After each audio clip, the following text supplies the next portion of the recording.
అందరికీ నమస్కారం. మనం కేవలం ఈ భౌతిక శరీరం మాత్రమేనా? దీనికి మించి మనలో ఇంకేమైనా ఉందా? అసలు మనల్ని నడిపించేదేంటి? ఎప్పుడైనా అనిపించిందా? ఈరోజు మనం మన ఉనికి వెనుక ఉన్న ఒక అద్భుతమైన శక్తి కోణం గురించి మాట్లాడుకోబోతున్నాం.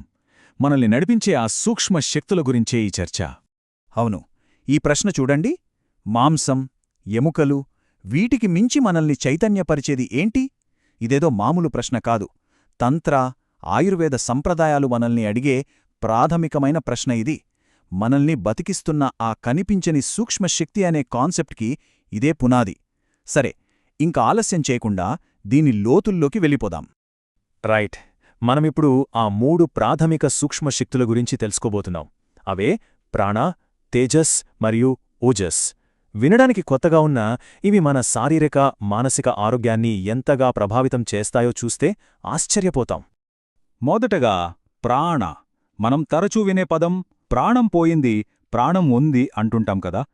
ఆ ప్రాణమే ఇది. అంటే మన ప్రాథమిక జీవశక్తి అన్నమాట. సింపుల్గా చెప్పాలంటే మన శ్వాస, మన బాడీ సిస్టమ్ని ఆన్ చేసే ఒక కరెంటు ఫ్లో లాంటిది. ఇంకా సూక్ష్మంగా వెళ్తే మన ఆలోచనల్ని, మన పర్సెప్షన్స్ని కదిలించే శక్తి కూడా ఈ ప్రాణమే. నెక్స్ట్ తేజస్. దీని పేర్లోనే ఉంది తేజస్సు. ఇది అగ్నితత్వానికి సంబంధించిన శక్తి. మన బాడీలో జరిగే మెటబాలిజం, ట్రాన్స్ఫర్మేషన్ అంతటికీ ఇదే కారణం. ఒక రకంగా చెప్పాలంటే మన సిస్టంలో ఉండే ఒక ప్రాసెసర్ లేక ఇంజిన్ లాంటిది. మనకు ఇన్సైట్స్ అంటే అంతర్దృష్టిని, డిటర్మినేషన్ని ఇస్తుంది. మనకొచ్చే ఐడియాలని, ఎమోషన్స్ని ప్రాసెస్ చేసే అంటే జీర్ణం చేసే శక్తి దీనిదే. ఇక ఫైనల్గా మూడవది ఓజస్. ఇది జలతత్వం అంటే నీటి శక్తి. సింపుల్గా చెప్పాలంటే మనలో దాగి ఉన్న బలమనమాట. ఇది మన ఇమ్యూనిటీకి, మన స్టెబిలిటీకి ఒక డీప్ రిజర్వ్ బ్యాటరీలా పనిచేస్తుంది. మనకు కావలసిన ఓర్పుని, శక్తిని ఇచ్చేదే ఇదే. సరే, ఇప్పుడు ఈ మూడింటిని కలిపి చూద్దాం. ఇక్కడున్న టేబుల్ చూస్తే ఒక క్లారిటీ వస్తుంది. ప్రతి శక్తికి ఒక మూలకం, ఒక దైవిక సూత్రమున్నాయి. చూడండి, ప్రాణ అనేది వాయుతత్వం. దాని వెనుకొన్న సంకల్పం సత్ అంటే జీవించాలి అనే కోరిక. తేజస్ అనేది అగ్నితత్వం. దాని సంకల్పం చిత్ అంటే తెలుసుకోవాలి అనే తపన. ఇక ఓజస్ అనేది జలతత్వం.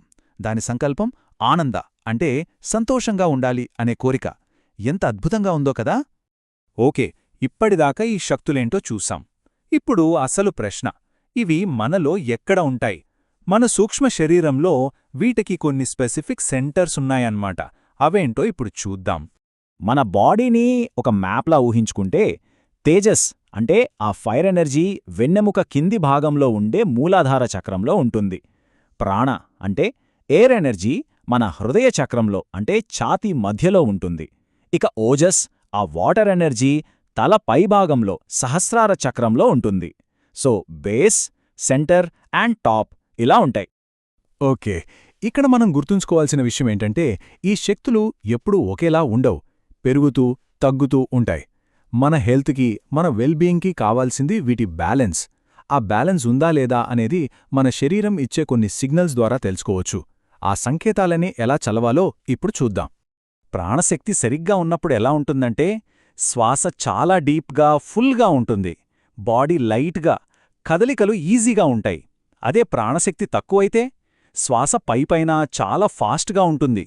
శరీరం ఏదో బరువుగా, నీరసంగా అనిపిస్తుంది. ఏ పని చెయ్యాలన్నా ఉత్సాహం ఉండదు.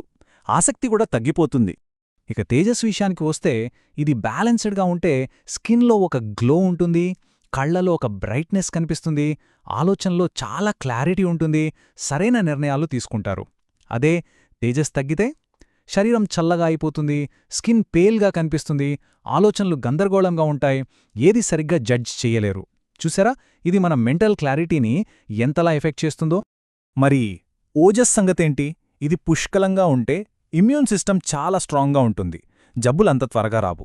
మనసు, ఎమోషన్స్ చాలా కామ్గా, స్టెడీగా ఉంటాయి. కానీ ఓజస్ తగ్గిపోతే అంతే సంగతులు. ఇమ్యూనిటీ వీక్ అయిపోతుంది. చిన్న చిన్న శబ్దాలకి, లైట్లకి కూడా చిరాకొచ్చేస్తుంది. భయం, ఆందోళన, అశాంతి ఇవన్నీ మనల్ని చుట్టుముడతాయి.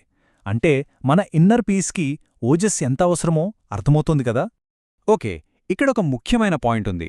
ఈ శక్తులు తక్కువైతేనే కాదు, ఎక్కువైనా కూడా ప్రాబ్లమే. గోల్ ఏంటంటే వీటిని పెంచుకోవడం కాదు, బ్యాలెన్స్ చేసుకోవడం. ఉదాహరణకి ప్రాణ ఎక్కువైతే ఏమవుతుంది? మైండ్ కంట్రోల్ తప్పుతుంది, యాంగ్జైటీ, నిద్రలేమి వస్తాయి. అలాగే తేజస్ ఎక్కువైతే విపరీతమైన కోపం, చిరాకు, ప్రతిదాన్ని విమర్శించే గుణం వస్తాయి. చివరికి ఓజస్ ఎక్కువైనా కూడా మైండ్ డల్గా, బరువుగా అయిపోతుంది. ఈ కొటేషన్ చూడండి ఎంత పవర్ఫుల్గా ఉందో. అధిక ప్రాణ అంటే ఎక్కువ గాలి ఓజస్ను ఎండబెడుతుంది. అధిక తేజస్ అంటే ఎక్కువ అగ్ని దాన్ని కాల్చేస్తుంది. సింపుల్గా చెప్పాలంటే మన లోపలున్న ఈ ఎనర్జీ సిస్టమ్ చాలా డెలికేట్. ఒకటి పెరిగితే అది మరొకదాన్ని దెబ్బతీస్తుంది. ప్రాణ, తేజస్ ఎక్కువైతే ఓజస్ దెబ్బతింటుందన్నమాట. సరే, ఇదంతా బాగుంది. ఈ శక్తుల్ని బ్యాలెన్స్ చేసుకోవడం వల్ల అంతిమంగా ఏం జరుగుతుంది? దీని వెనకున్న అసలు లక్ష్యమేంటి? ఇది కేవలం ఫిజికల్ హెల్త్ కోసం మాత్రమే కాదు, యోగా, తంత్ర సాధనల్లోని ఉన్నత లక్ష్యాలకు ఇది పునాది. అంటే ఎప్పుడైతే ఈ 3 శక్తులు యాక్టివేట్ అయ్యి ఒకదానితో ఒకటి కలిసిపోతాయో అప్పుడు మన చైతన్యం విముక్తి చెందుతుంది. ఆత్మ సాక్షాత్కారానికి మార్గం సుగమమవుతుంది.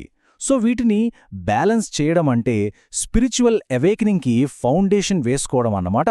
ఇది మనల్ని మన స్వరూపం వైపు నడిపించే ఒక పవర్ఫుల్ ప్రాసెస్.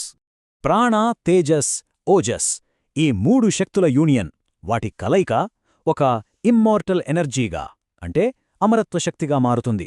అప్పుడే మన వెన్నెముక అడుగున నిద్రాణంగా ఉన్న కుండలినీ శక్తి మేల్కుంటుంది. యోగా, తంత్ర సాధనల్లో అంతిమ లక్ష్యాల్లో ఒకటైన ఈ కుండలినీ జాగరణకు మూలం ఈ 3 శక్తుల సమతుల్యతే.